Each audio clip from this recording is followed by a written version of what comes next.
From Hollywood, California, the Lux Radio Theater presents May Robeson, Warren William, Gene Parker, and Guy Kibbe in Lady for a Day, with Leslie Howard as guest producer.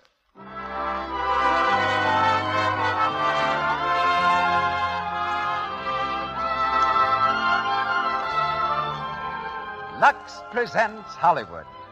Lady for a Day, a play rich in pathos and humor, telling the touching tale of a mother's sacrifice for her daughter's happiness. Starred, as they were in the film of the same title produced by Columbia Pictures Corporation, are May Robeson, Warren William, Gene Parker, and Guy Kibbe. And between the acts, we'll hear a real-life lady for a day, Miss Florence Farley. Louis Silvers conducts our music. This program comes to you with the good wishes of the makers of Lux Flakes, those thrifty flakes that go so far and do so much for you. Why, one large box of Lux Flakes will do your stockings nearly 100 times unless the water's hard. You know, that's nearly 3 months. Or it will do your underthings for 2 months. And in hard water, a little extra Lux softens the water and gives you an abundance of suds. Lux is your thrifty, safe care for silks, rayons, cottons, linens, and woolens. For everything safe in water alone. Tonight finds our producer, Cecil B. DeMille, in New York City in connection with the opening of his new film, Union Pacific.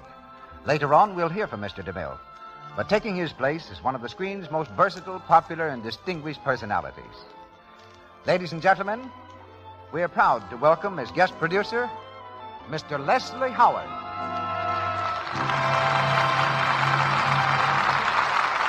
Thank you, Mr. Wick. As Mr. DeMille knows only too well, I'm an exceedingly tardy individual. In fact, I've just managed to escape from Mr. Selznick's studio to be here in time. And so if you hear any strange sound at this point, I'm sure it's just Mr. DeMille in New York breathing a great sigh of relief as he hears me responding right on the dot. Well, to tell you the truth, this astounding punctuality finds me rather in awe of myself. Leslie Howard, ladies and gentlemen, has actually reached an appointed spot at an appointed time. The happy excitement of being here is disturbed by one thought only. The supposition that I'm taking the place of Mr. DeMille. You see, one can't just take the place summarily of Mr. DeMille at the microphone any more than he can be replaced when it comes to producing pictures like Union Pacific. But we can settle down to a job and attempt to do our best. And that's exactly my intention here. Abetted by the highly efficient staff of the Lux Radio Theater and our 4 brilliant stars, with whom it's been my delight to work all this week, May Robeson, Warren William, Gene Parker, and Guy Kibbe. You know, years ago, I cherished the fine thought that when I was pleasantly this side of 40 or 45, I'd retire with a handsome fortune and proceed to have a splendid time doing exactly what I pleased. Well, I soon learned that not only would I not have a handsome fortune at this age, but I also realized that so long as life remains, artists will persist in creating. You just can't retire from creating. And no one embodies this spirit more completely than Miss May Robeson, who just observed her 75th birthday and her 56th anniversary as an actress. She's now starring for Warner Brothers in Family Affair, and tonight she's heard as Apple Annie in our play based on Damon Runyon's story. Guy Kibbe comes to us as the gentleman called Judge. My old friend Warren William repeats his excellent characterization of that typically Runyon-esque individual, Dave the Dude, and the exceedingly lovely Gene Parker, who soon stars in the Columbia picture Parents on Trial. She plays Louise. Oh, by the way, how about an apple? You know, I think we can get some right over there. You see, there's an old lady sitting in the corner there setting up her stand. That is Apple Annie. Let's just take a walk over there and get this play of ours underway.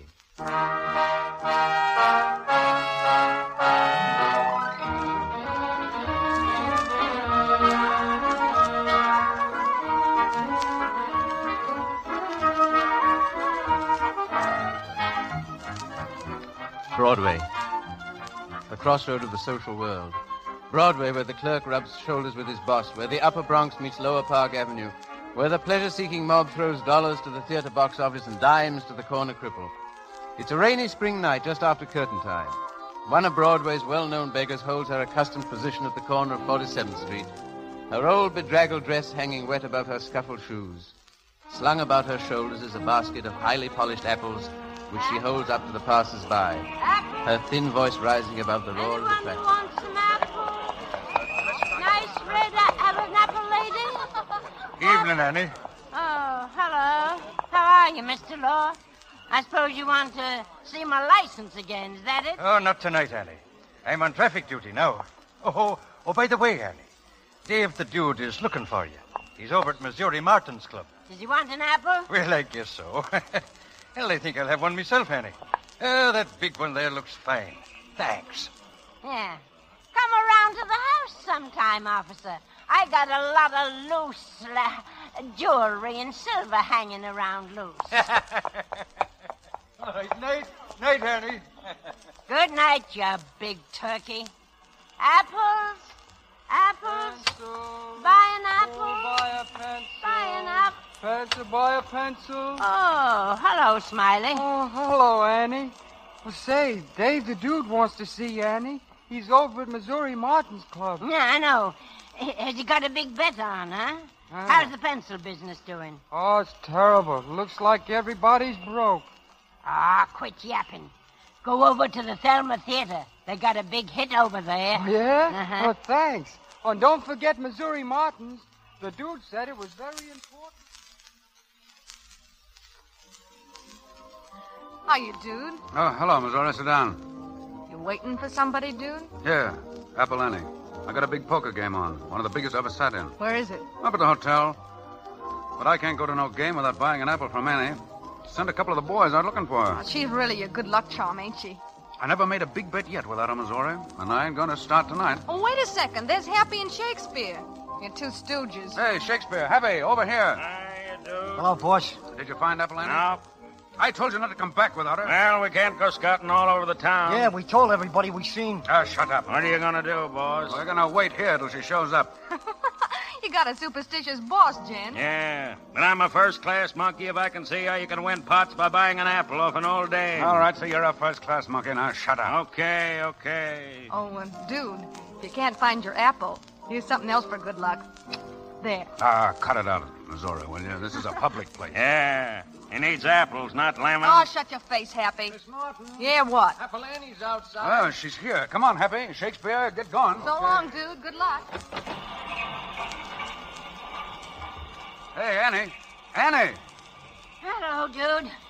Didn't keep you waiting, did I? No. Give me an apple quick. Here's a buck. Never mind the change. Oh, bless your heart, dude. How'd you do last week? Okay. But where were you Saturday? I couldn't win a race. Saturday. I wasn't feeling so good Saturday. Yeah? Well, take care of yourself. Sure, dude. You die on me, and I'll be all washed up. Don't you worry about me. That girl. You're like a mother to me, Annie. You know that. I don't go get drunk on that buck. Me? You're crazy. I never drink. Well, I do not. Hey, boss. Yeah, what do you want, Steve? I got the car here. You gonna use it? No, not tonight. Here. Take Annie wherever she wants to go. Come on, boys. So long, Annie. So long, dude. Good luck. Well, where's it gonna be, Annie? Over to the Hotel Marberry, thank you. The Marberry? Hey, you going kind of high class, ain't you? All right. Park the apples in the back seat.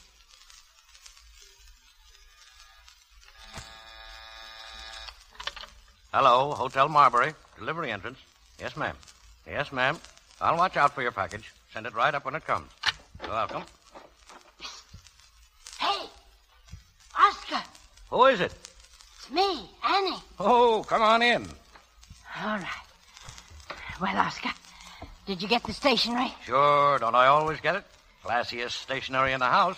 Look at that letterhead. Hotel Marberry. Thanks, Oscar. When do you expect another letter from the kid? There's a mailboat coming in from Spain tomorrow. Okay, I'll watch out for it. That's a good boy. I'll be waiting outside the hotel, and I'll pay you the end of the week. Yeah, don't forget it. You know, if they caught me stealing letters for you, I'd get fired. Oh, no. You ain't going to be fired, oh, you? They can't fire you, you know.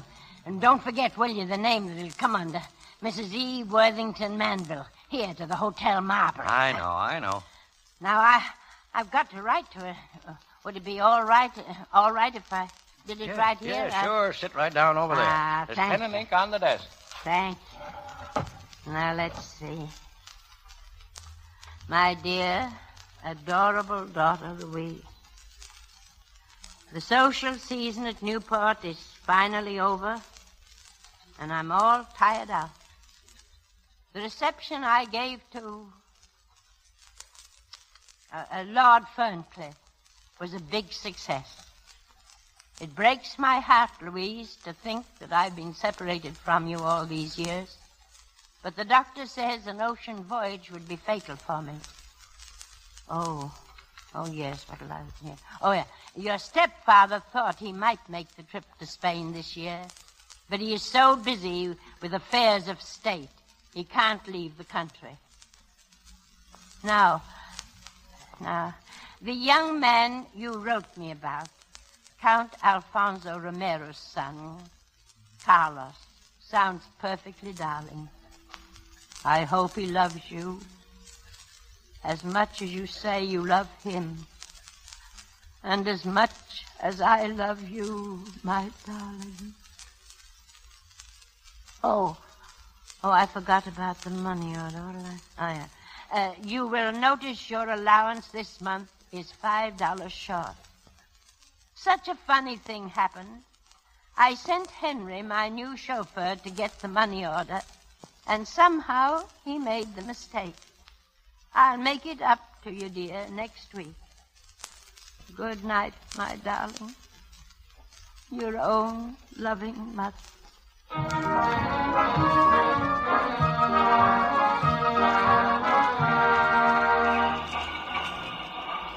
Apple, buy an apple, nice red apple. Hey, Oscar, I'm over here. Have you got it? Did you get the letter this morning? Yeah, I got it all right. Well, what's the matter? Why, Oscar, where's your uniform? I ain't got one anymore. They didn't fire you. They can't fire you. They can't, huh? Well, they did. They caught me swiping the stationery for you. Oh, dear. Well, where's the letter? Here. Oh, gee, Oscar, I'm so sorry. Yeah, a lot of good that does me. I told the boss I was sorry, and look what it got me. Oscar! What's the matter with you? Oscar, she's on her way over here. So what? She's coming to New York. She's bringing Carlos and the Count to meet me. Yeah, well, now maybe you're satisfied. I told you couldn't get away with it forever. But she'll find out I don't live here. She'll find out I'm not Mrs. E. Worthington Manville. So what? You can give her a nice red apple. Oh, Oscar, you got to help me. Oh, help yourself. I gotta find another job. Oh, Oscar, no, don't. Oh, Oscar. I told you. Oscar. Annie. Hey, Annie, what's the matter with you? Joe, Harry, somebody give me a hand here, will you? Annie's pulled a faint.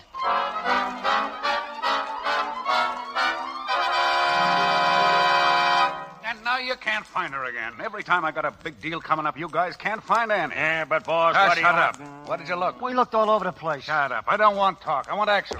Hey, dude, Yeah? that crippled guy Smiley's here. What for? Hello, dude.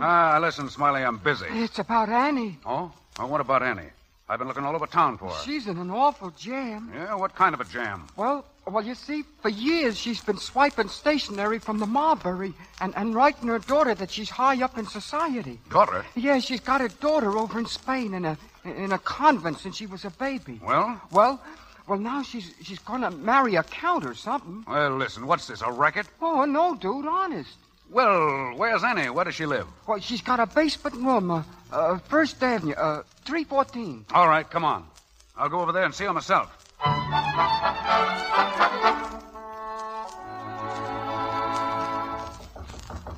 Hey, open up. Open up.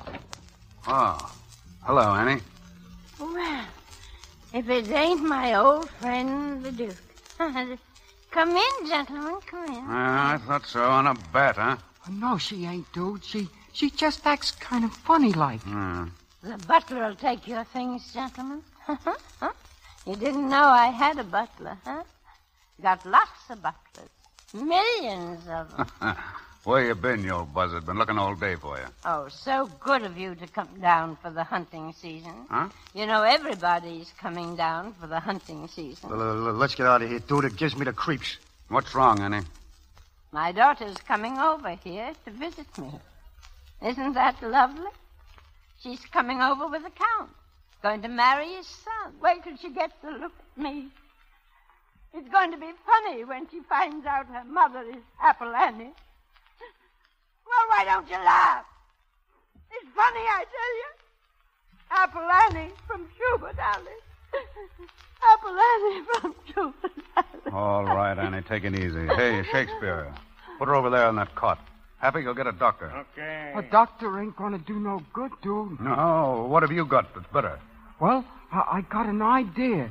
I was talking to some of the boys who work Broadway, and we got it figured out that if we could get Annie a suit at the Marberry for a couple of weeks... Annie at the Marberry? Get out of here. Oh, okay, dude, okay. Did you hear that, Shakespeare? Annie at the Marberry. Well, yeah, that's swell. What? Hey, that society friend of yours, Rodney Kent, he's got an apartment at the Marberry, and he's out of town now. Oh, yeah? Well, what about it? Can you picture me going to Rodney Kent and saying, lend me your apartment for Apple Annie? He'd throw me out on my ear. Yeah, that's what I was saying. He'd throw you out on your ear. Yeah, the only thing is, he's a nice guy. Oh, sure, boss. But he ain't no sucker. No, boss. Oh, all right. We'll send him a wire and ask him. Swell.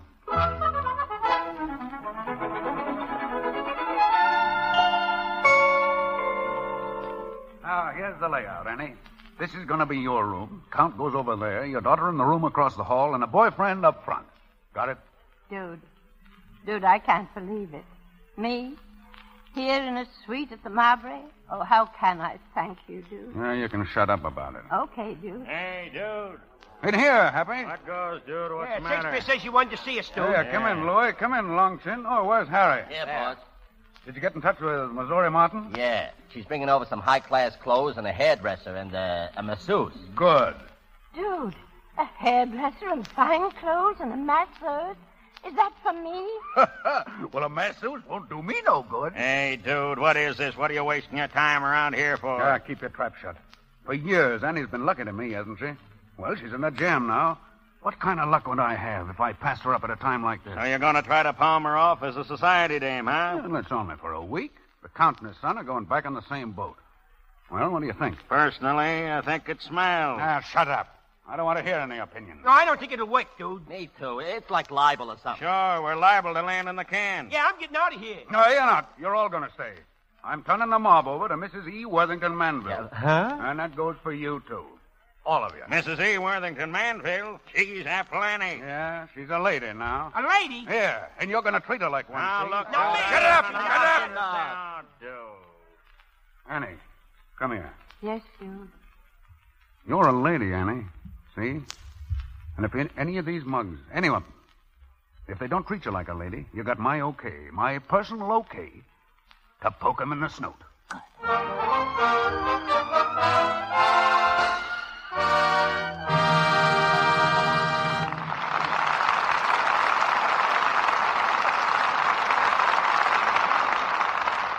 The curtain falls on the first act of Lady for a Day with its original screen stars, May Robeson, Warren William, Gene Parker, and Guy Kibbe. During our brief intermission, we bring you the Browning family. As the scene opens, it's the night before May Day, and there's great excitement in the Browning household. Dot has been chosen queen of the May Day festival at school. And now we find her trying on her dress while her sister Midge watches her. Dot is singing as she turns in front of the mirror. For I'm to be queen of the May, Mother, I'm to be queen of the May. Your dress is just elegant, Dotsy. You're a dreamin' pink. Oh, isn't it divine? I sort of float in I'll say you do. Hey, who let that dog in? Skippy, keep away. Oh, look out, he'll jump on my dress. Call him away, Mitch. Hey, come here. Oh, my gosh, Dad. Oh, Mitch, my dress. Mother, look what that pup's done. He's got mud all the way down the front of my dress. Well, let me see, dear. Oh, why, that's not so bad. Not so bad. Oh, Mother, it's ruined. Oh, no, it's not. I'm going to wash it right away. Oh, Mother, you can't wash it. Of course I can. I'm going to use Lux Flakes, and it'll turn out beautifully. Are you sure? Of course. This dress is Luxable, you know. Well... Now, you just trust the Lux, Queenie. Everything's going to be fine. So Lux Flakes save the day. Lux Flakes are the world's largest selling package soap for fine fabrics, and for a very good reason, too. Lux has no harmful alkali. Remember that. No harmful alkali in Lux to spoil colors or fabrics. Lux is the safe way to wash everything safe in water alone. So keep the generous large-size box in the home all the time, won't you? And now our guest producer, Leslie Howard, is ready to raise the curtain on the second act of our play.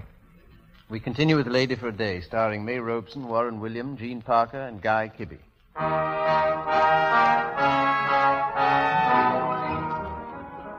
Apple Annie, the good luck charm of that gambling gentleman, Dave the Dude, has been transformed into Mrs. E. Worthington Manville.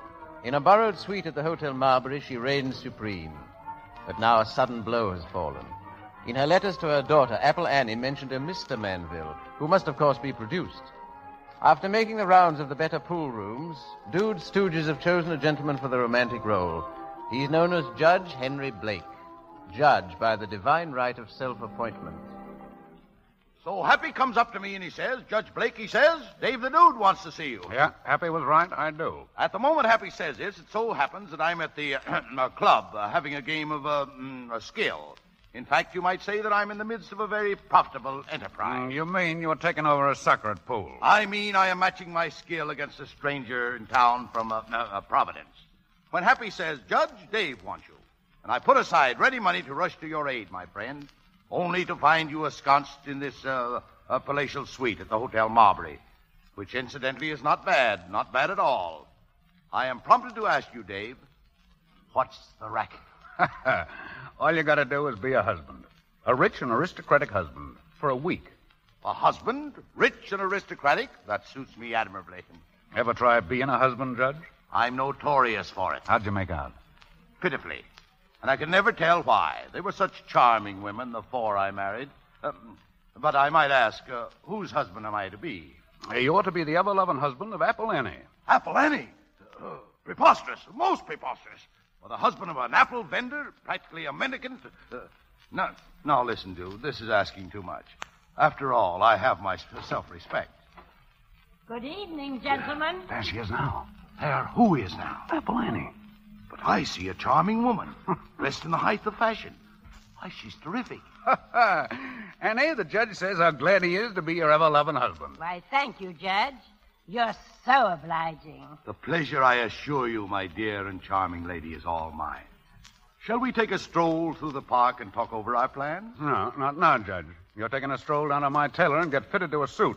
My dear young man, what's the matter with the suit I'm wearing? Yeah, that's what I've been trying to figure out. What's those bulges in the pockets? Bulges? Bulges?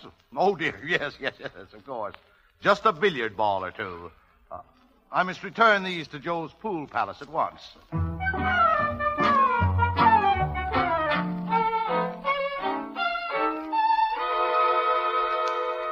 Well, how do you think he looks, Happy? Okay, I guess. Dude, I'm afraid you're playing an abominable trick on that poor old woman. What? She's floating on air. It's a shame, Dude, a miserable shame. When the plan fails, it's going to break her heart. Who says it's going to fail? My dear Dude, her daughter's boat docks today. Do you realize the number of reporters who cover incoming ships? Reporters? They'll want to know all about the Count, why he came to America, who his friends are. That means me and Apple Annie. The papers will be full of it. Yeah, reporter'd give us right eye for a story like this. I told you couldn't get away with it. Why didn't you think of that before? Why didn't I think of it? This is a fine time to be telling me. What am I going to do? Don't ask me. It's your party. Well, you got it now. You better see those reporters stay away. Well, what do you expect me to do? I don't know. Kick them around, let loose. I don't care what you do. Just do it. But get rid of those reporters. Okay. But you better call up the commissioner, Dude. Tell him to reserve a couple of nice cells for us. Southern exposure.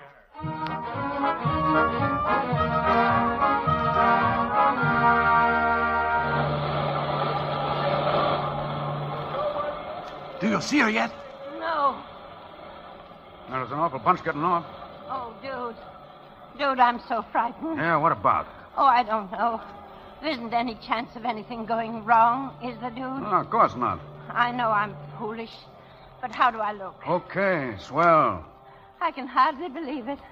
Just think in a little while I'll have my baby in my arms. Yeah, sure you will. And everything's going to be great. Look, Dude, there she is. Where? There. She sees me. Oh. She recognizes me.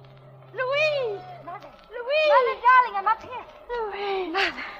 Oh, Mother, sweet. Oh, my darling, my baby. My Louise. Let me look at you, dear. Oh, you're beautiful. You are too, Mother. I'd have known you anywhere. You're just as I pictured you. Oh, Louise, dear, this is your stepfather. Oh, how do you do? My dear child, my little daughter. Mother's written me so much about you. I know I'm going to love you. Oh, thank you, my child. Thank you. Oh, Carlos, come here. Mother, This is Carlos. How do you do? Carlos, yes. Oh, I like him, Louise. You are very kind. And this is Carlos' father, Count Alfonso Romero. Senora. The Count, how do you do? Very well, thank you. It's a pleasure, my dear Count. We've been looking forward to your visit for some time. Thank you. Well, I guess, Oh, dear, how stupid of me. Louise, dear, this is your Uncle David. My uncle? I never knew I had an uncle. Oh, why, of course, dear. He's Father's brother. My mother, I'm so glad. How are you? Mother, you never wrote me a word about him. Well, you see... Well, that's because Brother David's been the black sheep of the family, so to speak. Hey, David? Yeah, I guess so, sure. Well, shall we go? My car is waiting, Count.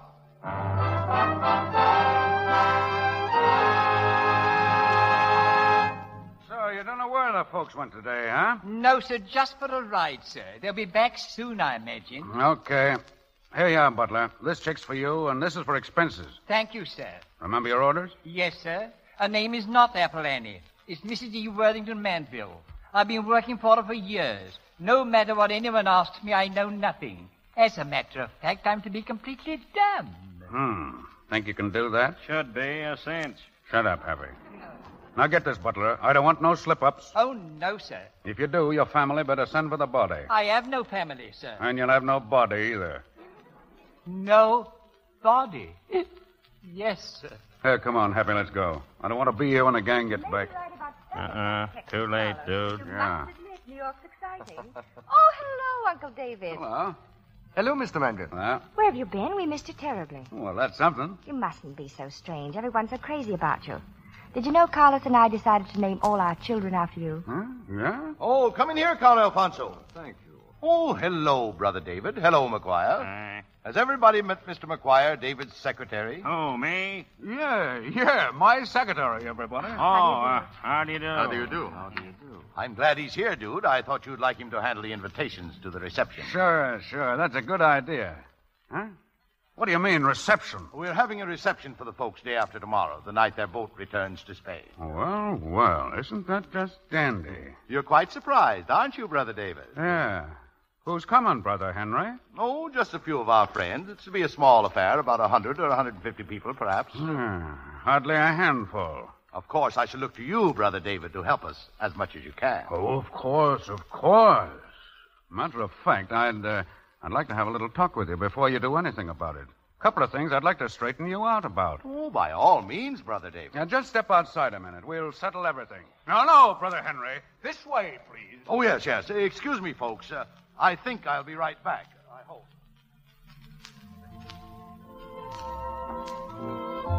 It's lovely out here, isn't it? Look at the stars up there. The city down there. We're halfway to heaven, Carlos. Querida mia. Carlos. Yes, darling? Has your father said anything yet? No. What'll we do, darling? Suppose he doesn't like Mother or Dad. Suppose he doesn't give his consent. What'll we do, darling? Oh, don't be worried, darling. It will be all right. He's very fond of them. Really, he is. It's just that he likes to be very formal about things like this. Oh, darling, I'll die. I'll simply die if anything happens. Oh, nothing is going to happen. Hello, Mother. I was in my room and I couldn't sleep.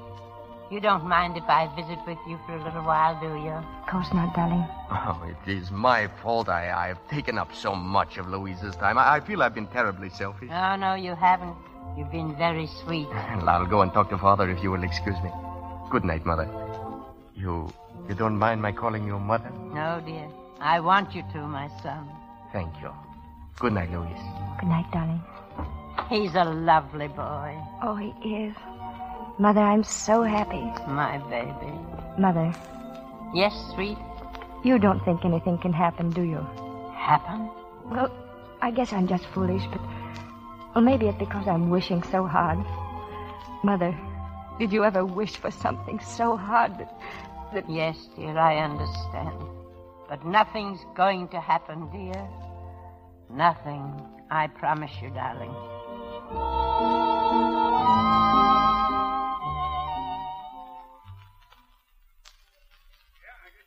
Tonight, figuring that one out. A reception. You found yourself in a swell apartment, and you began to believe it. Well, for my dough, you're still a penny ante pool shark. Well, after all, my dear dude. Now, shut up. Don't get excited, Brother David. You shut up, too. In spite of your protest, dude, I must speak. Regardless of how you feel about me, in the vernacular of the gutter, we are now in the hot seat. The reception, my dear dude, is inevitable. I don't know what stops me putting a slug in you. You better not wait too long, Brother David. They don't let you carry a rod in jail. Jail? Me? What for? For a little matter of abduction. I've been told it's against the law. What do you mean, abduction? Don't you read the papers anymore? Look at the headlines. Police on trail of 3 missing reporters. 3 ship reporters who disappeared mysteriously last week have still not been found. Police suspect kidnapping. Wait a minute. Who are those guys? Who are they? Didn't you tell me to get rid of any reporters around the ship? Well, we did. Well, what'd you do with them? We got them down on Long Island, but we can't keep them there forever. What happens when this thing's over? They're going to squawk their heads off. Well, forget it. I'll square it later. I'm more worried about this reception. Now, look, Judge, you go back in there and tell Annie the whole thing's off. Oh. Wouldn't you also like to have me go out and step on some flowers and kick a lot of babies around? What are you talking about? Perhaps I'm just a sentimental old fool. But please don't ask me to deliberately break that old woman's heart. Stop it. You're breaking mine. Well, then tell it to the Count. Dude, you don't understand. The old boy came to America to find out something about Annie, something about her background. All we've done is to show him the sights, and it doesn't look good to him at all. Oh, yeah? He wants to meet some of our friends or else. But where are we going to get the people? If you have a reception, you're going to have high-class people, don't you? That, my dear dude, is very simple. Yeah? It may surprise you to know that in my own simple way I've found the solution. Now, look. In reality, I am Judge Henry G. Blake, exponent of pool. Now, penny ante pool, if you wish. Yeah, go on. Yet to Count Romero, I am the Honorable E. Worthington Manville, celebrated statesman. What about it? Well, is there any reason why Louis the Lug, for instance, can't be the ambassador to Turkey? What? And Willie the Weasel, wouldn't he make an excellent Secretary of War? Secretary of War? If Missouri Martin were introduced to me as a society leader of New York, I wouldn't be inclined to doubt it. Judge, I think you've hit it. Sure. Why not? I'll tell that gang of mugs the first one that opens his yep gets slugged. Hey, where's my address book? So long, boys. I'm going over to the insane asylum, meet a few sensible people. Hey, come on, Judge. Give me a hand with this. Grab that other phone. You get Boyle's pool room. You ought to know that number. That was a swell idea, Judge. Swell. We'll marry Apollonie's kid off a busted suspender. Hello, my good man. Would you mind connecting me with Butch Brannigan? Hello, let me talk to Harry the horse.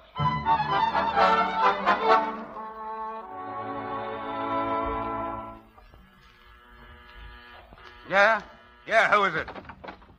Oh, hello, Annie. Can I come in, dude? Sure. Sit down, Annie. Well, what's the matter? Dude, I'm scared. I'm terribly scared. Oh, come on. Everything's going to be all right. It's a cinch. It's got to be all right, dude. It's just got to. No, buck up, Annie. We're all rooting for you. Come on. Go back to the hotel and get some rest. You know, I've lived all my life for that kid. I'd have given up long ago if it wasn't the thought of her that's kept me going. I wanted her to have everything. All the nice, sweet things of life. The things that passed me up. I wasn't so bad myself once, dude. I knew what it meant to act like a lady and to be a lady. And live with decent people. Then the kid's father died. He wasn't much good, but I guess he meant well. We were over in Spain. I was penniless. I had to leave the kid. She was just a tiny baby. I always meant to send for her someday, but it didn't work out like that. And then it got so that I was ashamed to send for her. But she's here now, dude. She's seen me, and she thinks I'm swell. She told me yesterday that I was everything she ever dreamed of. Me, dude. And that's why it's so important.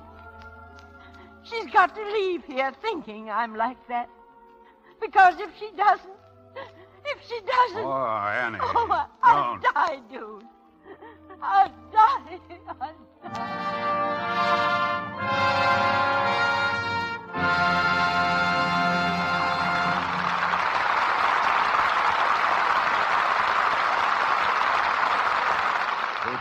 for station identification. This is the Columbia Broadcasting System.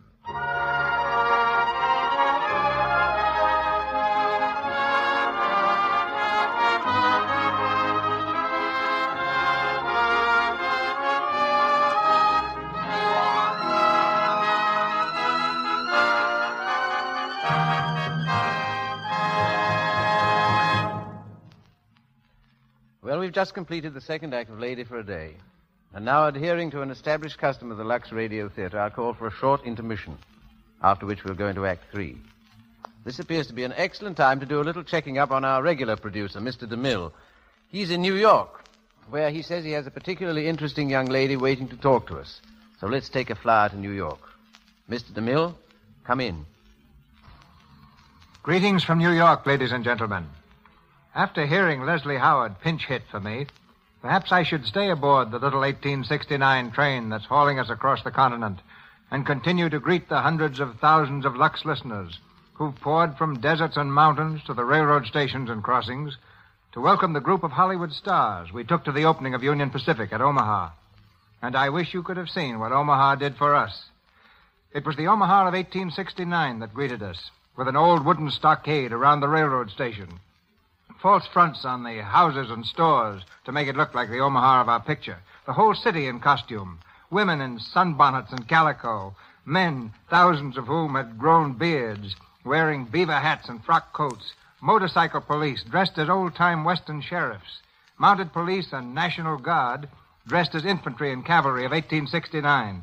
And of the 250,000 people on the streets, nearly half of them must have been dressed as pioneers. And all along the Union Pacific Trail, it was a thrill to look into the eyes of so many fine Americans and be met with the warmth and hospitality of old friends. This, I know, is largely due to the friendship we've built up through the Lux Radio Theater. Our guest tonight on our transcontinental stage was really a lady for a day which began early in March, when a newspaper photographer was sent to take a picture of a fashion show. It was not a Park Avenue fashion show, but one planned by girls in a poor tenement neighborhood, 10th Avenue girls, who designed, made, and modeled the clothes they wore.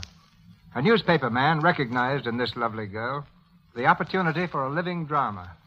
And so, 16-year-old Florence Farley, through the generosity of the New York Journal-American, was given a chance to become a lady for a day, a chance to go to Hollywood, equipped as a great lady, with the understanding that she would come back to 10th Avenue and resume her life in her own workaday world. But that fashion show was the beginning of great things for Florence Farley. It certainly was, Mr. DeMille, but I never suspected it then. You see, when a photographer came, I was ironing a dress I made to model in a show. That photographer was sensitive to sweetness, Florence. Whatever it was, he surprised me. Because I'm just another girl. I live with my grandparents and brothers and go to high school and play with the kids in the block. But you wore Cinderella slippers for a while. Mr. DeMille, I wore more slippers than I've ever owned before. I've never paid more than $2 for shoes, and suddenly I was choosing expensive sport shoes and street shoes worth 20 times what I could pay for them. And I had a gorgeous dancing slippers with brilliant colored stones in them, and expensive street clothes and knitted sportswear and... Oh, you're leaving a mere man way behind. But I know you had to go places and all that finery. And I suppose the first place you went was a nightclub? Yes, my first nightclub, where I met Dorothy L'Amour, and I danced with Franchetone. Oh, gee, it was wonderful. But now, when I dance with the boys in the block, they apologize for not being Franchetone or Errol Flynn or Fred Astaire. But really, they were awfully nice kids. The first night I was all dressed up, one boy played Sir Walter Raleigh and put his coat down on the sidewalk for me to walk on. But you can't tease a girl with red hair like mine too much. Now, I'll take that as a warning. While you were in Hollywood, didn't you make a screen test and appear in a Paramount picture? Yes, I did. And I found time to have a bicycle ride with Bob Hope, too. Well, while there's hope, there's life. And now, after being a lady for a day that lasted from March, to the end of April, I'm back home. And that's just how it was planned. And although it was marvelous, I'm honestly glad to be back. You see, Grandma and the family sort of need me.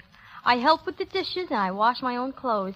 And because I've always loved the Lux Radio Theater, I'd like to tell people that at home we think Lux Flakes are simply swell for dishes and clothes and Oh, quite a number of things like that. I know I won't use anything else in all my grand clothes because I want them to last just as long as they possibly can. You picked the right product, Florence, and the right program. But one more question before you go. What do your friends think of you now that the great adventure's over? Gee, Mr. DeMille, they're just as good pals as ever. Besides, for playing marbles and hopscotch, the sidewalks of 10th Avenue are the best I ever saw. I've enjoyed your visit very much, Mr. DeMille. We've enjoyed it, too. More happy days to you, young lady for a day.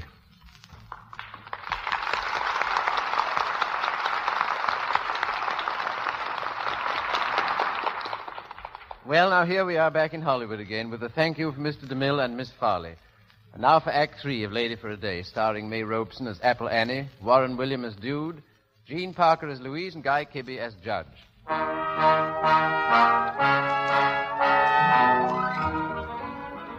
It's the evening of Apple Annie's reception, and the Dude has lined up a noble array of celebrities. In Missouri Martin's Cafe, they are having a rehearsal in manners. Machine guns parked at the door and no loud swearing. But the police department is still hot on the trail of 3 kidnapped reporters. At headquarters, the inspector talks the captain over the coals. That's what you said yesterday. I tell you, we've got to find those 3 reporters, and we've got to find them quick. Look what the papers are doing to us. I've done everything, Inspector. I've covered every angle. Excuses. Nothing but excuses. Look here, Moore. The commissioner wants those reporters. The mayor is on his tail about it, and the governor's on the mayor's tail, and they're all on mine, so find them. Inspector. Well? I think we've got a lead on those 3 reporters. Yeah? A cub reporter on the press just came in. He says he saw 3 guys being pushed into a cab down on dock number 69. When? The same day the reporters disappeared. Go on. He was right close to them, see? And he heard one of the guys doing the pushing say something about the Dude. The Dude? Dave the Dude? That's what I figured, so I checked on the Dude right away. He's down at Missouri Martin's. And here's the hot stuff, Inspector. Every mug in town is down there with him. Boys, I don't know what this means, but it's big. Throw a squadron around that cafe. Cover the front and back and all the side streets for 10 blocks around. But I haven't enough men. Well, get them. Cover that territory with a blanket. I don't care if you have to use every man on the force. This is big.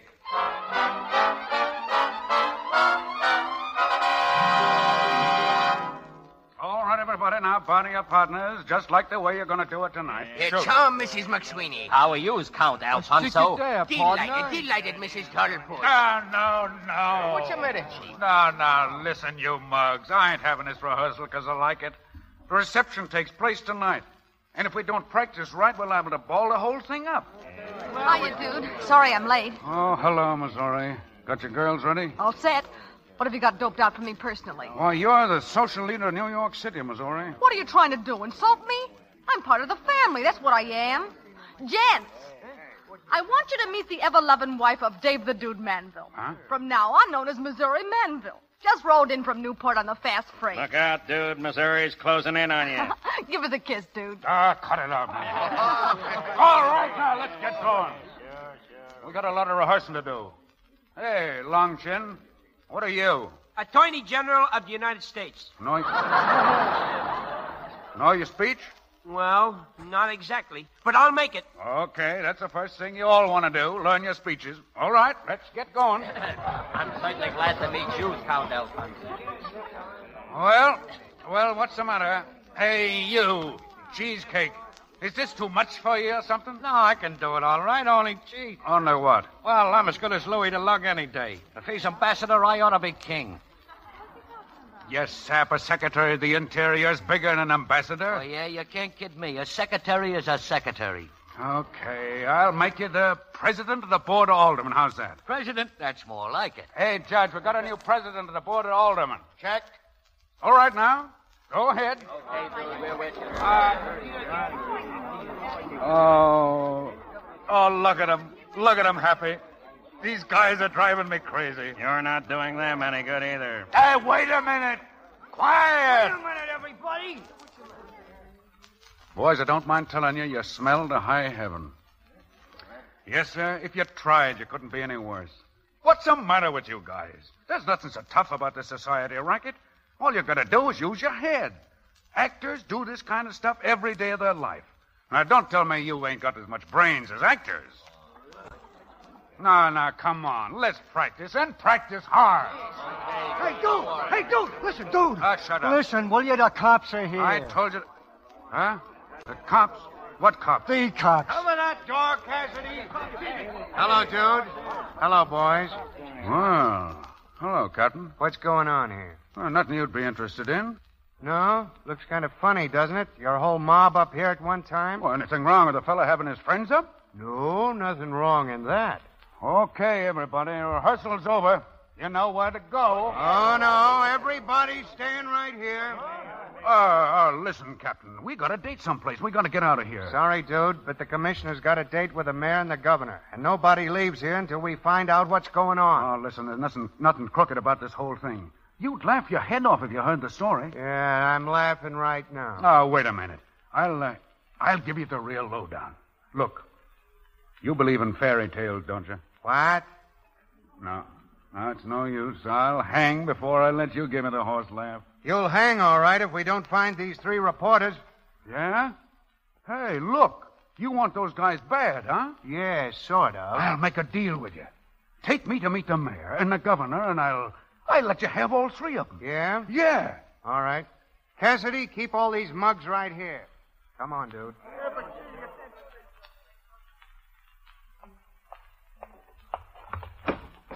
Your Honor? Yes. Come in, Captain. Oh, so this is Dave the Dude. Yes, Your Honor. Well, here he is, Governor. I guess we can rest easy now. Yes. Come over here, please. Now, wait a minute. Before you start on me, I'd like to say a couple of words. Oh, would you? Now, look, Governor. Look, Your Honor. Do you believe in fairy tales? What's that? Well, would you believe, for instance, that a long time ago there was a high-class doll, maybe somebody whose name you'd recognize, who's come down in the world and is fighting her way back, just for a week? What is all this? Yes, No, wait, give me a chance. Me and the boys aren't pulling anything phony. You got us all wrong. We're just doing a favor, see?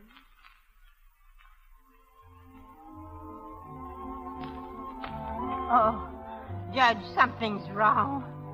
Where is everybody? Now, don't get excited, Annie. I know, but it's after 9 o'clock. Yes, I know. I just heard Shakespeare. The boys are down at Missouri Martin's. They're having a little talk with the police. Police? Henry, they're not coming here, are they? The police? Oh, no, of course not. Oh, Henry, now don't fool me. Tell me the truth. Now, don't get yourself all worked up, Annie. You've got to keep your head. But if anything's going to happen, I've got to know. What will I tell Louise? What can I tell her? Mother, what's wrong? Oh, Louise, darling. Darling, I just heard the Count say he didn't think there was going to be any reception. Isn't anybody coming? Louise? Yes, dear. If you should, I mean if anything should happen. What do you mean? You couldn't ever hate me, your mother, could you? Oh, darling, please don't say things like All that. right, dear, I won't. Is the Count still in the drawing room? Yes. I want to see him. Annie, where are you going? I'm sorry, Carlos, but you must see that this whole reception is what we would call... Count Romero. I'd like to talk to you for a moment, please. Oh. Please Yes? sit down. Thank you. Count Romero, you know there's nothing in the world I want more than for Louise to marry your son. He's a dear boy. Even in the short time you've been here, I've grown very fond of him. Well... Louise loves him deeply. And I'm sure he loves her, too. Ever since she was born, I've lived for only one thing, her happiness. When she wrote me she had found someone she loved, I think I was the happiest mother in the whole world. Mother, darling, what is it? Tell me. Count Romero, you came to America to find out something about her family, about me. Oh, but really... I don't blame you. You had that right. After all, you knew nothing about me. It would have been terrible if they got married and you'd found out that I was some common person. Someone you were ashamed of. Someone that even Louise would be ashamed of. Mother, that's silly. And that's why I wanted to have a talk with you, Count Romero. I wanted you to know all about me.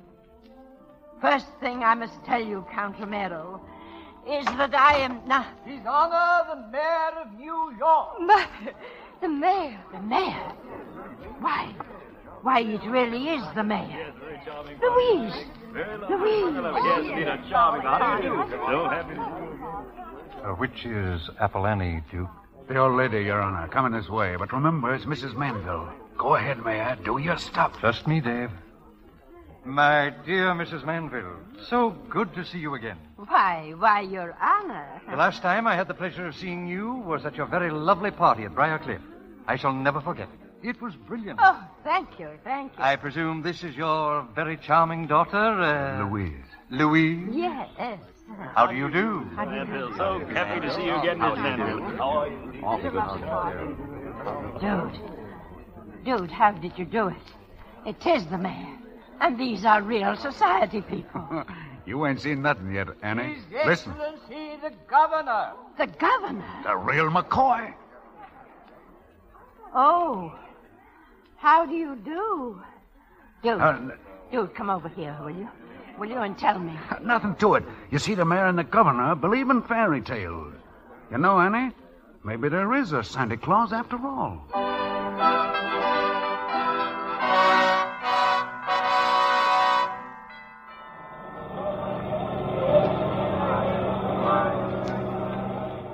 Goodbye, Louise.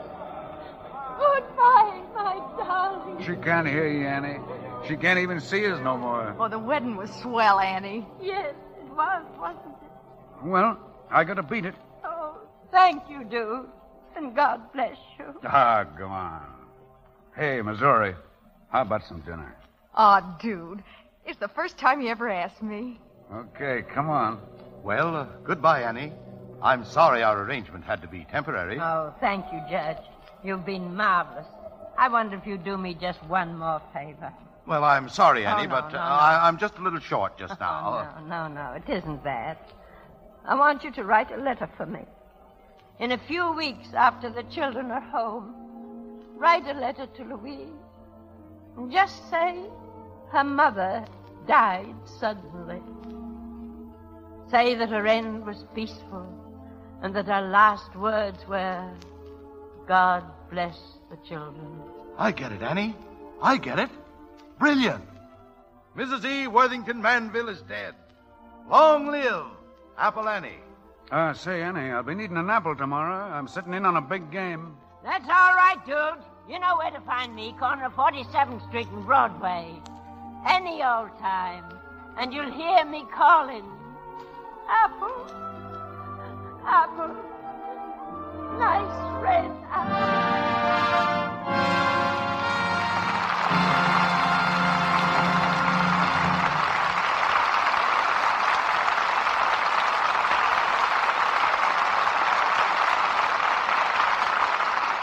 The curtain falls on Lady for a Day with May Robeson, Warren Williams, Gene Parker, and Guy Kibbe. In a moment, our stars return for their curtain calls. But first, let me tell you what a very great actress once said about hands. I mean Sarah Bernhardt, the immortal French actress. She said, hands are so important to a woman's charm. And that's true, isn't it?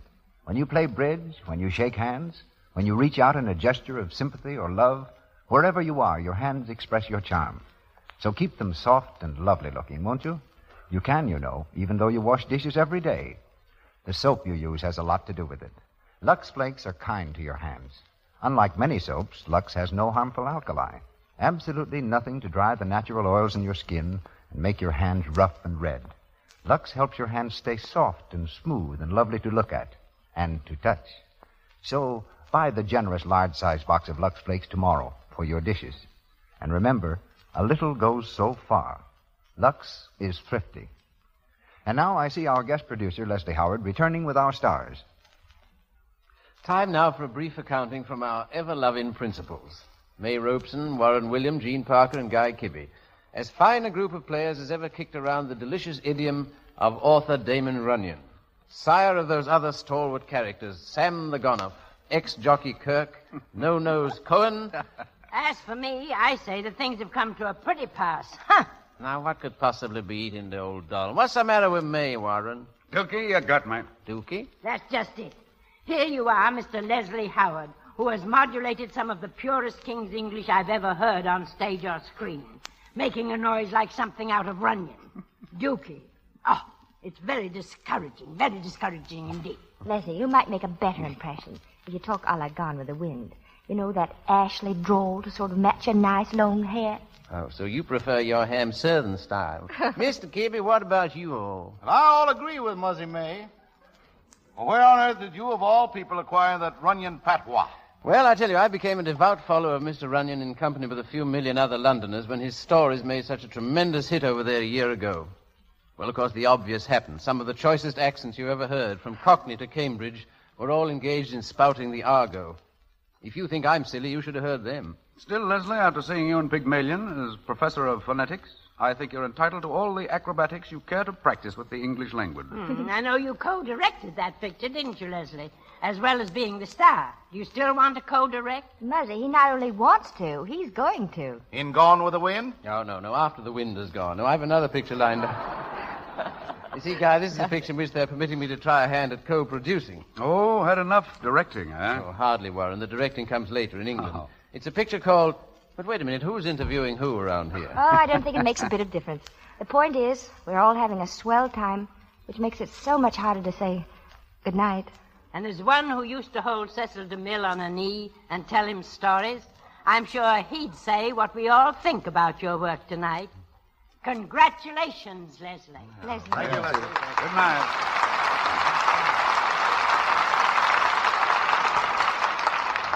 To Apple Annie and her associates, I thank you. A highlight in radio dramatics comes to this stage next Monday night. In just a moment, Leslie Howard will announce it.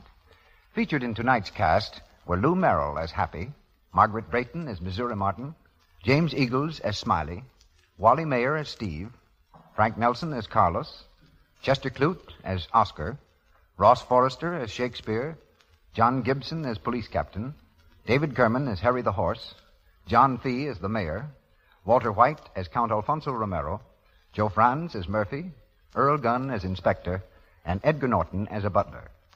Leslie Howard appeared through courtesy of David O. Selznick, Miss Robeson through Warner Brothers, and Guy Kibbe through Metro-Goldwyn-Mayer, where he's just completed It's a Wonderful World, starring Claudette Colbert and James Stewart. Warren William is seen shortly in the Edward Small production Man with the Iron Mask, and Louis Silvers is from 20th Century Fox Studio, where he directed music for Rose of Washington Square. Be sure to listen to the new Lux daytime radio program, The Life and Love of Dr. Susan. The makers of Lux Flakes bring you this enthralling story about the love and problems of a young, attractive woman doctor every afternoon, Monday through Friday. Look in your newspapers for the time and station. The Life and Love of Dr. Susan comes to you in addition to the Lux Radio Theater. Here's our guest producer, Leslie Howard. During the coming week, we're going to be pretty busy around here with the hope that what we have to offer will bring all of you back with us next Monday night. The play is our adaptation of that highly successful picture, The Life of Émile Zola, the story of an author's fight for humanity. And we're very glad that the same magnificent actor who created the title role will play it again for us, Mr. Paul Muni. And with Mr. Muni, you'll hear that splendid artist, Miss Josephine Hutchinson.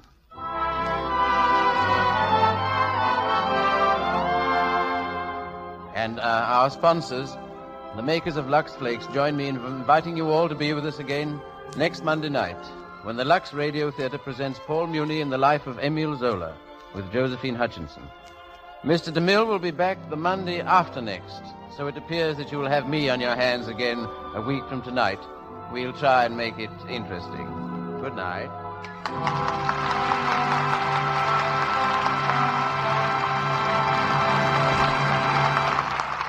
Soft lights and sweet music heard on tonight's program is from Face the Music. Your announcer has been Melville Ruick. This is the Columbia Broadcasting System.